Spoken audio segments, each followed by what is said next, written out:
What up?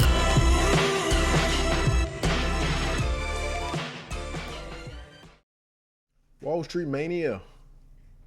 What up? So I want to go over a video with you guys that I feel that would help you guys out a lot. And I know it would have helped me at the beginning. 7 mistakes that most day traders make at the beginning. So let's jump into it. I didn't want to hit my camera because it's a good camera. Anyway, so the first one's going to be drop my microphone. So the first thing I want to talk to y'all about is over trading. It is a common thing that every day trader does at the beginning, and most of us still probably do it. My son is, I don't know what he's doing.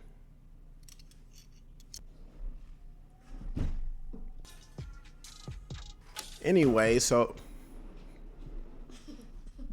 all right, overtrading is common. What is overtrading? Overtrading is simply what it is. You are overtrading. Within a day's time, instead of taking 1 to 2 trades, you're taking 4, 5, 6, and 7 trades. Now, you would think by doing that, you're gonna be real profitable, but in fact, it goes the opposite way. If I take a setup and it gives me a $500 to $1,000, for me personally, I'm done within a day's time.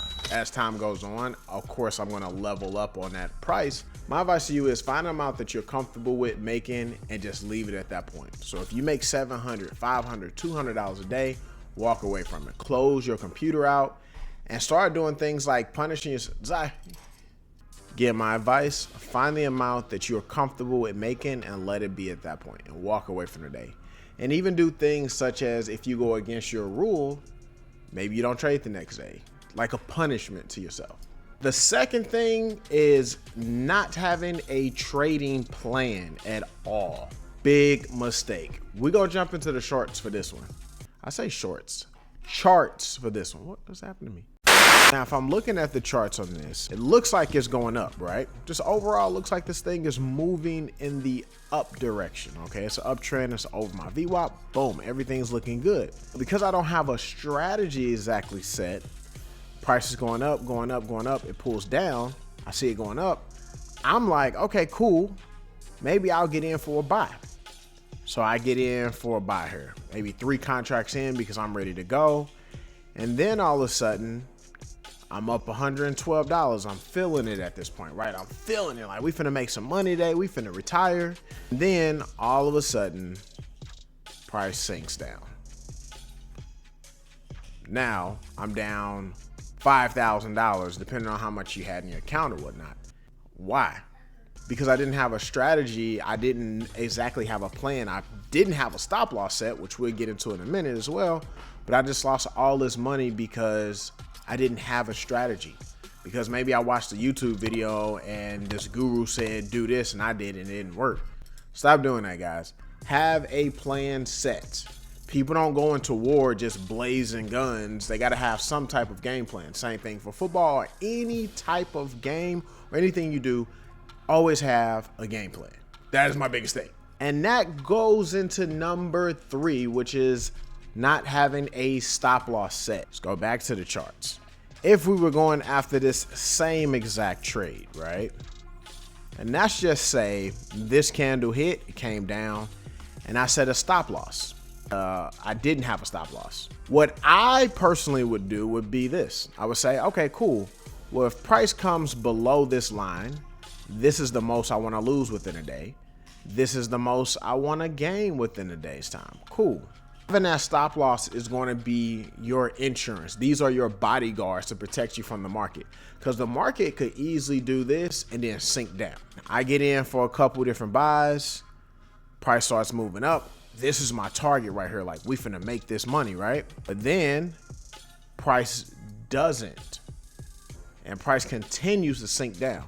Because I didn't have a stop loss to protect me from losing $9,000, I just lost all this money. I gotta go live back with my mama, or I gotta go live with somebody else, or maybe I'm homeless, whatever the case is. I ain't got no money. I'm broke. The dumbest thing you can do is not have a stop loss. Trust me, I was an idiot. I was losing money at the very beginning of my very first year because I didn't know how to use a stop loss, didn't know what a stop loss was, and it was the dumbest thing of not knowing. So watch this video, use a freaking stop loss. Next thing is going to be using too much size in a trade. We can go to the same exact trade again. Look how that's working out, people. Let's say I only have $10,000 to trade. I probably don't want to be doing a bunch of contracts that could potentially lose me some money. So instead of me doing, I don't know, 9 contracts, and then I get in on a buy and I'm like, cool, I'm finna make my money here. We finna move up. I got $10,000 to spend or to spare. You only want to risk half of that. All right. And some will say even less. You don't want to risk $6,000 if you got a $10,000 account. If I have a $1,000 account, personally, you can risk half. I would go way less than that, but you don't want to risk the entire amount is basically what I'm saying. Don't risk an entire amount. Don't risk 80 or 90% of your account. It's the dumbest thing. That's how you blow your accounts quick. A lot of times people will start funded accounts and things like that. And I've done it multiple times to where you use so much of a lot size because you're like, man, if I take this trade and I do this one trade and I have this many contracts, I can be done. True, you can, but what happens if it flips the opposite way and you lose all that money, right? Trading is not a sprint, it is a marathon. It takes time, people. It's my favorite. This is going to be using and focusing on too many dang on indicators. I am a fan of a clean screen when it comes down to trading. A lot of times you will have traders do this, and this is not even it. I've seen stuff way worse than this, but you have all these indicators on your screen. Your mind is already going to be telling you something, which is the one thing of like, okay, cool, I'm following how the market works. That's one. But then if an indicator tells you something else, you're going to fight with yourself to say if you're right or wrong. Is the computer right? Am I right? And it's going to mess you up and you're going to lose money on that trade, or you're going to miss out on a trade because you were trusting too many outside variables to take one freaking trade. Trading should be as simple as possible. You know how many indicators I have? 1. Number 6 is going to be revenge trading. Revenge trading is something that is very common. I have done it multiple times. Revenge trading is just simply losing money. I just lost $300.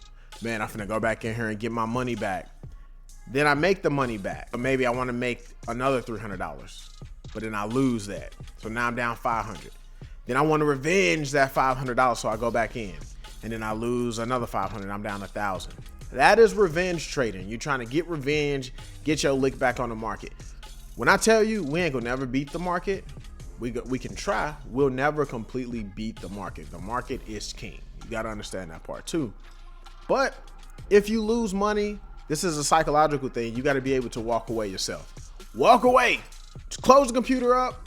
Move. Walk away. I've lost $300. I've lost $500 before and wanted to revenge trade. Now I'm at the point to where if I lose, I go back and I study what I messed up on, but I'm done for the day. I'm gone. That's it. Stop revenge trading, people. And lastly is switching your strategies often and too many times. I am king for this. YouTube will mess you up. There is a billion different day traders on YouTube. Not all of them are great, but every single one of them has their own type of strategy. Even if they have the same strategy, such as supply and demand, like myself, maybe I execute mine differently than what she does or what he does. Don't get caught up on looking at thousands and thousands of videos on YouTube because it's going to mess you up. Because where this person made $10,000 using his strategy, this person made $100,000. So you immediately want to go to him and it messes you up. You have supply and demand. You have support and resistance. You have breakouts. You have break and retest. You have trend lines. You have reversals. There are so many freaking strategies. They all work. You just got to find one that you are comfortable with and just stick to it. But if you can avoid these 7 things, people, I promise you, you will be successful. You will be retired. you would get to where you want to be in life, or just making money on the side, you would be comfortable. So watch this video, like and subscribe as much as y'all can. Share this with your grandma, share this with your grandpa. Use these. I promise y'all will be successful. So Wall Street Mania, love y'all. Peace. I'm not gonna punch the camera because I bought it.